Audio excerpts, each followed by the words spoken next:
Pinoy, and welcome back to our vlog with the heart. It's me once again, yours truly, DJ Rakitero. And today, meron po tayong challenge. Mamamalengke tayo or mag-grocery sa halagang 100 dirhams. Okay, so ito yung challenge kung hanggang saan naabot yung ating 100 dirhams. Wala pa akong ginawang listahan, pero meron na ako naisip. Okay, so ito, mga nasa isip ko ay vegetables or gulay. Titignan natin kung pwede tayong kumuha ng chicken. Kung mahal yung chicken, sisiw. Okay? And then, hindi kasi minsan mas mura yung frozen kaysa sa fresh chicken. Tapos, mga condiments. Hindi natin kung asin, suka, paminta, and then kung ano-ano pa yung mga pwede abutin ng 100 dirhams. Sabi ni Mrs. kung ano yung sosobra, babayaran ko. Okay, so dito lang muna tayo, stick tayo sa 100 dirhams. And of course, bago tayo lumabas, kailangan safety. Kailangan sumunod sa patakaran ng batas o ng government. Mask. Okay. And gloves. O kaya, kasi pag nagpipindot-pindot tayo sa elevator, maraming pumipindot-pindot dyan. Okay. And mamaya pa lang sasapatos muna ako. Okay.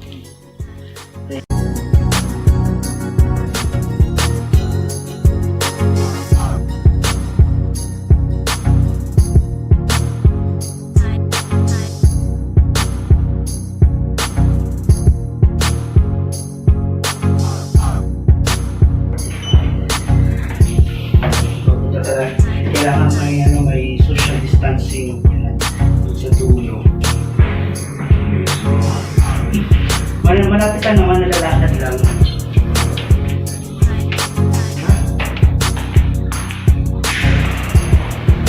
Magic.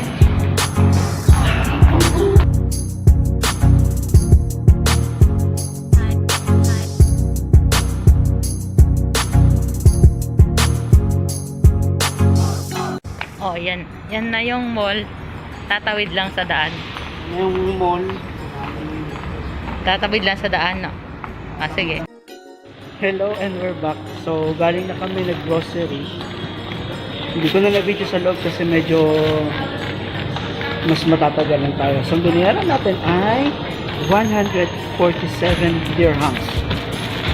So, nag-abono ako ng 50. Yan, kasi may nadagdag tayong konti. Pero, so far, try natin pagkasahin ito ng 4 days. More on vegetables tayo this week. So, wala tayong kinuhang meat. Puros tayo gulay.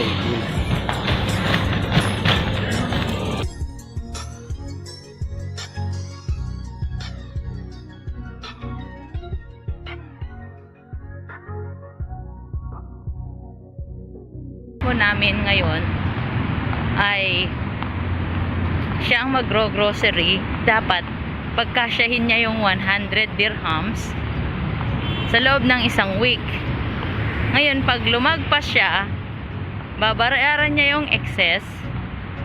Tapos ako naman next week. So ako, bibigyan niya ako ng 100 dirhams next week. Tapos ang gagawin ko, ibabudget ko yon within a week. Kung may lumagpas, babayaran ko yung excess. Pero, kung sino ang may pinaka maliit na gastos for the week, siya po yung panalo. So, ang ending, ang magiging punishment, maglilinis ulit siya. Ay, depende pala kung sinong mananalo.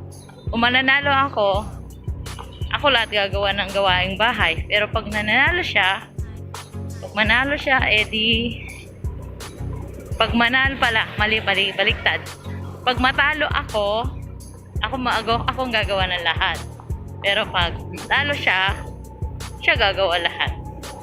So, tingnan natin next week kung kakaya ako ng i-beat yung kanyang amount. Hindi ko alam kung magkano yung amount niya na nagastos ngayon. Pero for sure, abonado yan. Mas magaling akong mag-budget dyan. We're back! Galing po sa grocery store. So, ito na po yung mga nabili natin worth 147 dirhams. So, nag-excess po tayo ng 47. So, yun yung mga babayaran ko. So, ano yung mga nabili natin? Meron tayong banana worth 10 dirhams. And then, galing po ng Philippines yan. Ito naman po, kamatis, 4 dirhams and 20 fils.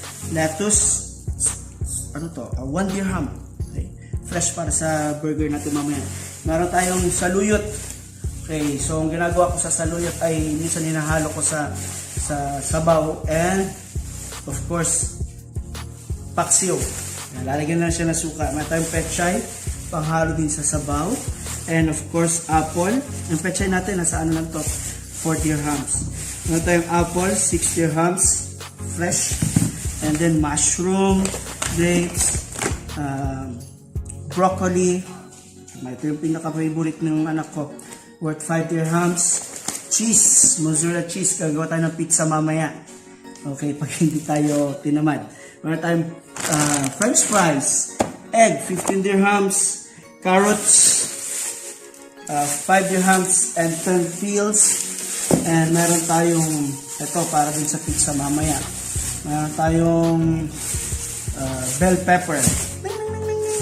Meron tayong pipino, and then meron din tayong nabiling laknur, chocolate, 2 juice. Itong mga to hindi talaga kasali sa plano sana, pero dahil request ng aking anak. Okay, and cornflakes. So all in all, 147.